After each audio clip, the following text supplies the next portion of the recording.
Let me ask you something. When you were a kid, did you ever watch a show and think, wait, is the villain actually the most interesting character here? Because that is exactly what happened to me with Megatron.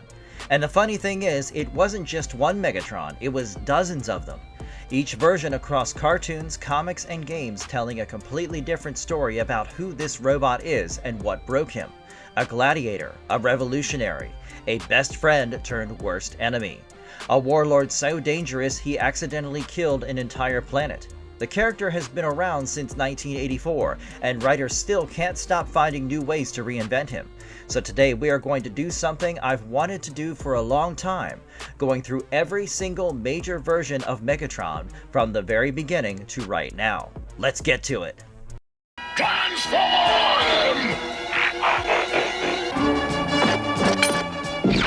The original Megatron, G1 cartoon, 1984. Let's begin with the original 1984 Transformers cartoon, where Megatron just pops up without much of a backstory. It's true, they don't tell us where he's from, who made him, or why he wants to take over everything. What we do get is that Cybertron used to be all sunshine and rainbows, the war between Autobots and Decepticons eventually devastated the planet and turned it into a battlefield, and then Decepticons gained a major advantage because many of them could fly, which forced the Autobots to adapt just to keep up. Amidst all of this, Megatron was the big cheese leading that second wave. He was already a warlord when he showed up, and the story takes off from there. One of the most famous flashbacks comes from the episode War Dawn, where Megatron tricks a young dock worker named Orion Pax into revealing the location of an Energon warehouse, and once he gets what he wants, he shoots him. Later, Orion gets rebuilt and becomes Optimus Prime. So Megatron kinda accidentally creates his worst enemy right off the bat, which is either ironic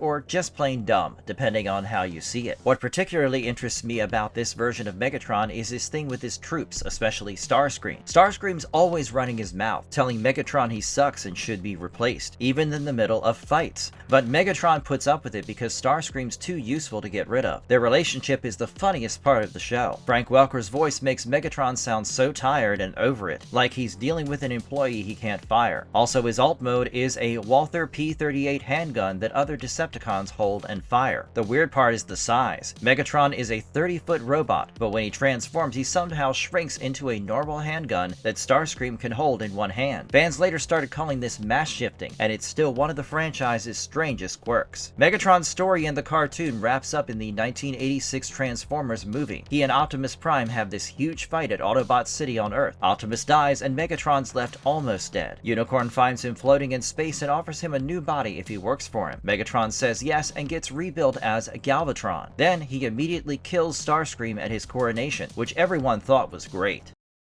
Marvel Comics G1 1984. The Marvel Comics run started the same year as the cartoon, but featured its own version of Megatron, and the two share very little in common beyond the name. Unlike the cartoon, the Marvel Comics present Megatron as an established Decepticon warlord, with much of his early past on Cybertron deliberately left mysterious. Okay, so what's really cool about this take is how the Decepticons weaponized their transformation abilities for warfare. They used it as a tactical advantage early on, catching the Autobots off guard and forcing them to adapt just to stay in the fight. So, in a way, the entire transforming arms race on Cybertron started with Megatron. His stated goal was to turn Cybertron into what he called a cosmic dreadnought, a planet-sized battle station capable of conquering the galaxy. He even started drilling massive engines into Cybertron's core to actually make it happen. The ambition here was on a completely different scale compared to the G1 cartoon Megatron, who mostly just wanted Energon and to beat Optimus Prime. This version wanted to weaponize a freaking planet. The Marvel run is also where Megatron starts looking genuinely fallible as a leader. Shockwave arrives on Earth and kicks him out of his own faction. Leadership then bounces between Megatron, Shockwave, Scorponok, and even Ratbat at different points. He keeps on winning the battlefield and losing politically, which is a much more interesting character than an infallible tyrant. At one point, a fight with Autobot medic Ratchet ends with the two of them physically magically fused together and drifting in a dimensional void. This is the Marvel Comics, so nobody questions it. His end in the US run is appropriately chaotic. He essentially blows himself up on a space bridge during a mental breakdown, convinced that Optimus Prime could not possibly be dead after dying in a video game duel. The UK comics kept him going longer, but the US story ends with Megatron losing his mind over a man he could not stop defining himself against. In Marvel's Generation 2 comics, he actually ends up working alongside Optimus Prime against a larger threat called the G-Axis, which is the closest this version of the character ever gets to something resembling growth.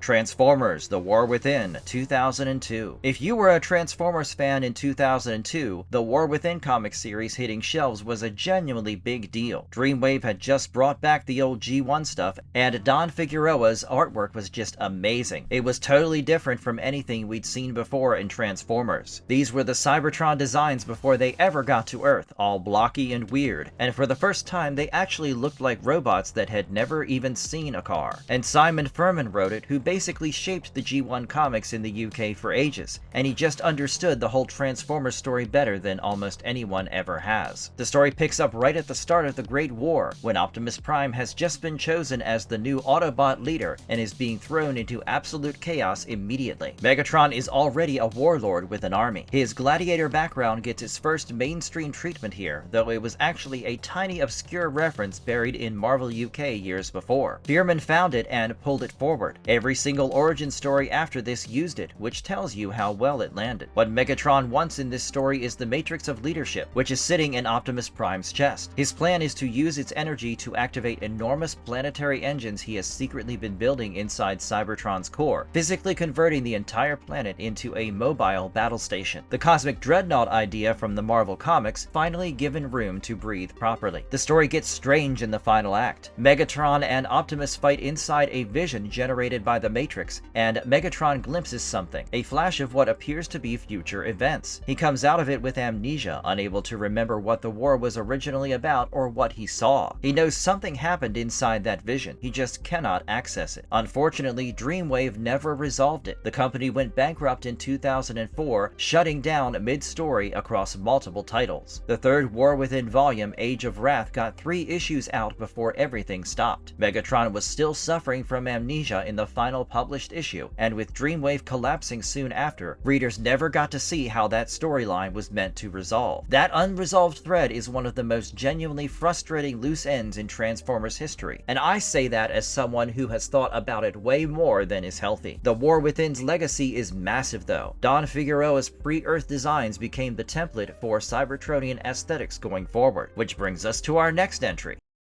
IDW Megatron, Origins 2007. Okay, so this comic is a huge deal. Eric Holmes wrote it back in 07 for IDW, and seriously, every Megatron origin story since then seems to have borrowed something from it. Apparently, Holmes was inspired by the fall of the Roman Empire, and once you know that, you totally see it everywhere in the comic. The story kicks off at Mining Outpost C12. Senator Decimus shows up to say the mine's closing. Machines are taking everyone's jobs. One miner speaks out and bam! An Autobot guard shoots him dead. Megatron, in a fit of rage, throws his pickaxe at Decimus and accidentally kills another guard. This one moment starts the whole war. Soon, Megatron gets arrested and is sent to Penal Facility H3, or the Rig. Fellow prisoners Rumble and Frenzy convince him to lead a revolt on the prison ship. They take over, shoot at Decimus's ship to distract the Autobots, and then vanish into Kaon. What's Kaon, you ask? Think of it as the worst place on Cybertron, a city everyone ignores. In Kaon, Megatron joins this underground gladiator thing, fighting at a place called the Forge. First fight, he can't bring himself to kill his opponent. The Ringmaster Clench gives him a weapon and tells him to finish the job. He does it, and that hesitation never comes back. He climbs the ranks, loses an arm in a fight, and the Constructicons replace it with parts from dead fighters. Eventually, he kills Clench and takes over the whole operation. During all this, Soundwave finds Megatron, reads his mind, and decides to join him. He sees Megatron not as some power-hungry guy, but as a bot who actually wants equality for all Cybertronians. That difference between who Megatron starts out as and what he becomes is what makes this story so sad. Later, Starscream makes a deal with the Senate and gets himself arrested on purpose to talk to them. He basically tells them they made this mess, then starts shooting and kills everyone in the room. He frees Megatron and the others, and the uprising in Kaon quickly escalates into a full-scale revolution. Sentinel Prime brings the Autobots' security force, and Megatron gets hit by the Apex armor and disappears. When the smoke clears, Sentinel Prime is broken on the ground, and Megatron is sitting on a throne made from his body. Oh, and there's this one part where Megatron kills a robot that totally looks like Psykill, the leader of the GoBots, Transformers' rival toy line back in the 80s. Is that a deliberate creative choice? I guess yes. IDW Chaos Theory 2011. Writer James Roberts originally pitched this one as a one-shot spotlight issue focused entirely on Megatron. IDW's editor at the time asked him to add a second part, giving Optimus Prime equal treatment. Those two issues together came to be known as Chaos Theory, and served as the backdoor pilot for More Than Meets the Eye, one of the most beloved comic runs the Transformers franchise has ever produced. Roberts had a full year to plan MTMTE before it launched, and he used that time to quietly set up characters in Chaos Theory who would become the backbone of the entire series. So what does Chaos Theory actually add to the IDW origin? Everything that came before it. I'm talking about the Megatron Origin miniseries from 2007, which showed us the Gladiator Pit, the Senate, and even the Revolution. Roberts goes further back. Before any of that, before the Mind Rot, Megatron was apparently a writer. His manifesto, called Towards Peace, called for non-violent direct action against Cybertron's caste system, known as functionalism. Under functionalism, your alt mode determines your place in society permanently. Miners mined, workers worked, and the Senate stayed in power forever. Megatron's writing gave the unaffected lower classes a language for their anger. His manifesto eventually reaches an archivist at the Hall of Records named Orion Pax, who decides to contact him. When the two finally meet, Orion, an idealist by nature, is immediately drawn to Megatron's ideas. They become close. Meanwhile, the Senate quietly arranges for a corrupt Autobot police officer named Whirl to murder Megatron in his cell. Whirl beats him savagely but does not finish the job. Orion Pax, furious at the injustice, storms the Senate floor alone and delivers the speech Megatron never got to give, quoting his own manifesto back at the Senate while demanding accountability. It is genuinely one of the great scenes in any Transformers comic. But here's the part Roberts said he was most proud of. The word Decepticons comes from Megatron's own manifesto. Are you being deceived? That phrase, that pamphlet, becomes the rallying cry. And the word Autobots? That is what Megatron's followers mockingly called Cybertronians who accepted their place in the caste system without resistance. Automatons, Autobots, both faction names originated from Megatron's writing. The entire war, both sides, named themselves after his words. Megatron ends up becoming an Autobot by the conclusion of More Than Meets the Eye, the only major continuity where that happens. He boards the Lost Light, spends years processing what he did, and eventually surrenders himself for trial. Whether you buy that arc or not depends entirely on how much you were invested in the version of him Roberts spent years building. I was completely invested, which means the ending wrecked me. Make of that what you will.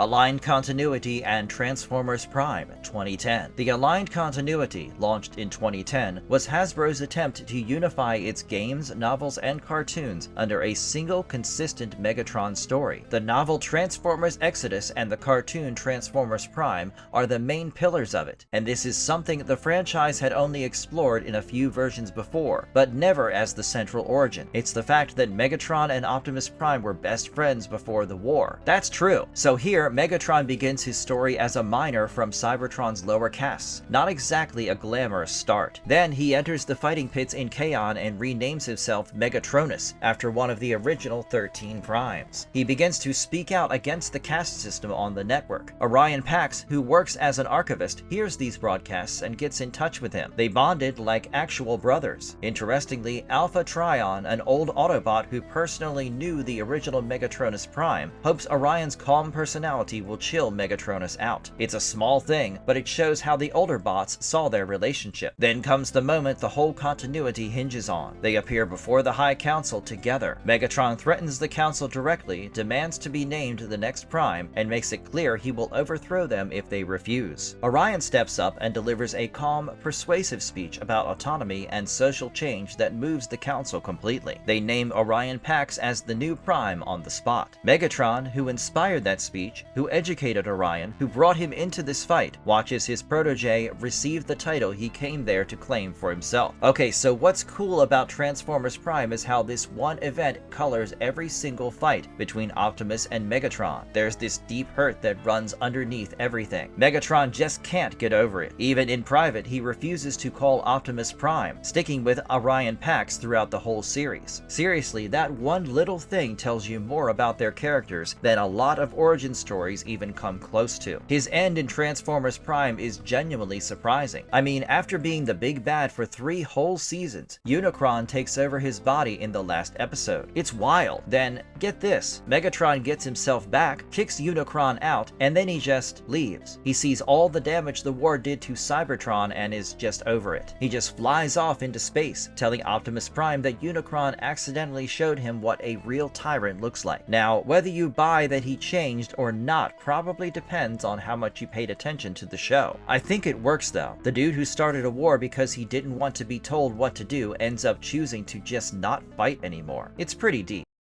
This is what you chose, Prime, when you defied me! All of this is your doing!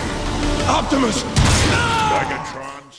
Transformers War for Cybertron Game 2010. War for Cybertron came out in June 2010 from High Moon Studios, and if you played it at the time, you know it felt like a big deal. For the first time, a Transformers game was actually good. Not good for a licensed game, just good. The Decepticon campaign puts you directly in Megatron's shoes from the very first mission, and the opening hour does more to make him feel like a legitimate threat than most of the films managed across 5 movies. By the time the game begins, the war has been going on for a while. The Gladiator origin and the Optimus friendship are part of this continuity's background lore, but the game itself picks up much later, when Megatron has moved well past revolution and is now purely about dominance. His obsession at this point is Dark Energon, a corrupted and violently unstable energy source that is essentially described as the blood of Unicron. Most Cybertronians are so terrified of it that even the small supply being stored in an orbital research station is considered too dangerous to exist. Megatron crashes his own ship into the station just to get his hands on it. That should tell you where his head is at. After immersing himself in Dark Energon and surviving where anyone else would have been destroyed, his plan comes into focus. He wants to infect Cybertron's core with it, which would give him control over the entire planet's energy grid and an army of Dark Energon-powered soldiers. To get there, he needs the Omega Key, which leads to a massive assault on Iacon, the Autobot capital. He defeats Zeta Prime during the assault on Iacon and discovers the key is protected by the colossal Autobot guardian Omega Supreme, defeats Omega Supreme too, and then corrupts Cybertron's core directly. Here is where it stops being a straightforward villain win. The core of Cybertron is a living, sentient being. Megatron poisoned a conscious creature to win a war. The damage is so severe that the core has to shut itself down completely for millions of years, rendering the entire planet uninhabitable and cutting off the creation of new Cybertronians entirely. He did not conquer Cybertron, oh no, unfortunately he killed it. And when Optimus confronts him about it, Megatron blames the Autobots for forcing his hand. The sequel, Fall of Cybertron, opens on a dying planet with both sides desperately scrambling for enough resources to evacuate. That is the direct result of what Megatron chose to do. The detail that has always stuck with me is what he does with Trypticon at the end. Trypticon is a massive Decepticon who transforms into a battle station and fails to stop the Autobots from escaping on the Ark. Megatron's response is to have him permanently locked in his alternate mode and converted into the Nemesis, the Decepticon warship. Trypticon may or may not still be conscious inside there. The game neither confirms nor denies it and doesn't seem to care either way. Neither does Megatron.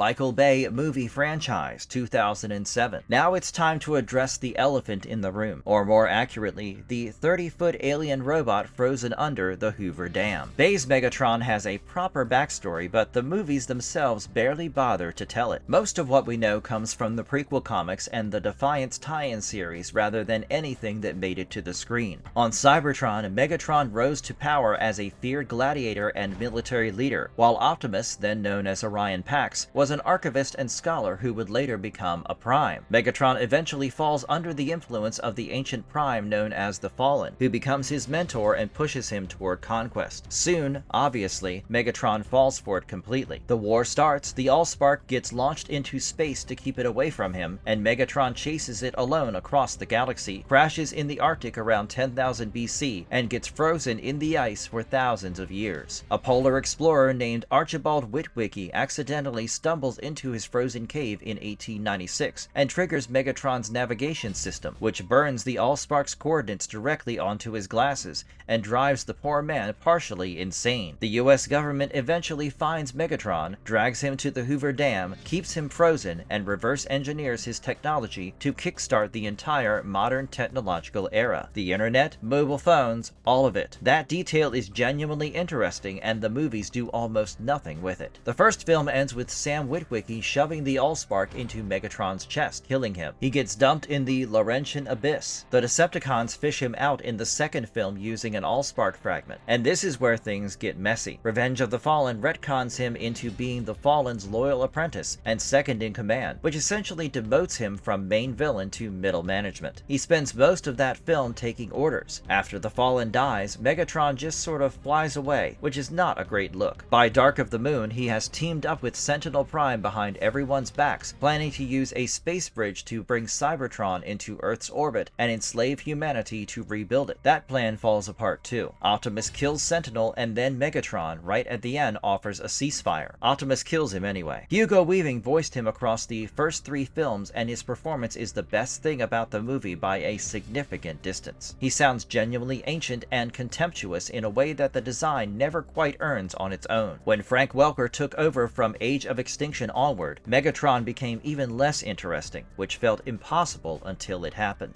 IDW Reboot 2019. Brian Ruckley is primarily a fantasy novelist, and his 2019 Transformers reboot reads like one. It is slow, dense, and it deals with things most Transformers stories have never bothered with, like how a peaceful society actually fractures before a war starts. The whole series ran for 43 issues across 3 years before IDW lost the license in 2022. If you bounced off it early because the pacing felt slow, I genuinely understand that, but you missed the most politically sophisticated Megatron the franchise has ever produced. Cybertron at the start of this story is not corrupt in the obvious oppressive way of the IDW 2007 continuity. There is no caste system grinding people into the dirt. The planet is actually peaceful, arguably too peaceful. Following a catastrophic ancient conflict called the War of the Threefold Spark, a set of laws called the Nominus Edict was put in place to prevent another war from ever happening. We see Energon being rationed, new Cybertronians barely being forged, and expansion beyond the planet is basically forbidden. The Autobots enforce all of this, and they genuinely believe they are protecting everyone by doing so. The problem is that an entire generation of Cybertronians has grown up being told the future has to be smaller than the past, and Megatron is the one giving that frustration a voice. He didn't actually found the movement he leads. A Transformer named Termagax created the Ascenticons years earlier